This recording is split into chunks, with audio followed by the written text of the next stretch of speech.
दोस्तों नमस्कार। जैसा कि मैंने आपको अपने पिछली क्लास में या पिछली कक्षा में आपको अवगत कराया था कि जैविक प्रक्रम क्या होते हैं, जिसको हम इंग्लिश में लाइफ प्रोसेस के नाम से जानते हैं। तो मैंने उसकी डेफिनेशन, मैंने उसके बेसिक पॉइंट्स, आधारभूत ज्ञान आपको प्रदान किया था। आज हम जैव प्रक्रम के पहले टॉपिक, जिसको हम पोषण बताने से पहले हम आपको कुछ अन्य जानकारियां प्रदान करने की कोशिश करेंगे।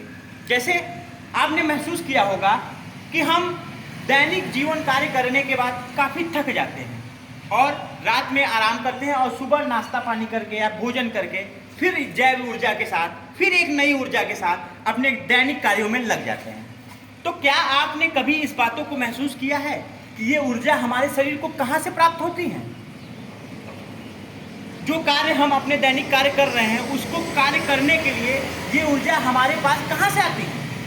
नहीं। तो चलिए आज हम आपको बताने की कोशिश करेंगे कि दैनिक दिनचर्याओं के कार्य करने के लिए हमारे शरीर में ऊर्जा कहाँ से आती है। तो हमारे शरीर में ऊर्जा का मुख्यतः सोर्स पोषण ही है। तो चलिए आज हम आपको नए टॉपिक पोषण, जिसको इंग्लिश में हम न्यूट्रिशन के नाम से जानते हैं,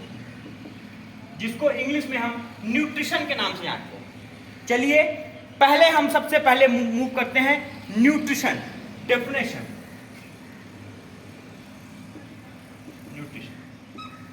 nutrition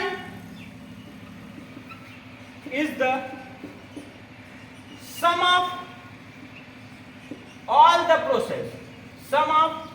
all the process which involves taking in of food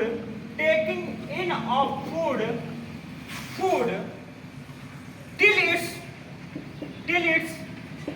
utilization to each cells of the body.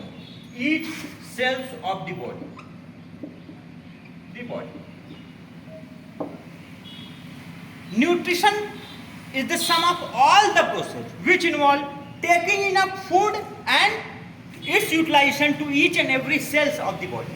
कहने का मेरा मतलब क्या है? पोषण वो क्रिया है जिसमें हम खाना खाने से लेकर उस खाना से मिलने वाली एनर्जी तक की बात करते हैं, वो हम न्यूट्रिशन, जिसको हम हिंदी में पोषण के नाम से जानते हैं। पोषण तत्वों के वजह से ही हमारे शरीर की दैविक क्रियाएं काम करती हैं और हम अपने जीवन में या हम अपने ज़िंदगी में अच्छे से कार्य कर पाते हैं और हमारे शरीर को ऊर्जा मिलती है। विभिन्न प्रकार के पोषण तत्व पोषण के द्वारा ही हमको मिलते हैं, जैसे protein, mineral, carbohydrate, fat etcetera. विभिन्न प्रकार के पोषण तत्व हमारे शरीर में पोषण के माध्यम से ही अवशोषित होती हैं, जैसे carbohydrate, fat, vitamin, mineral, protein. ये ही हमारे दैनिक जीवन में सहायक हैं।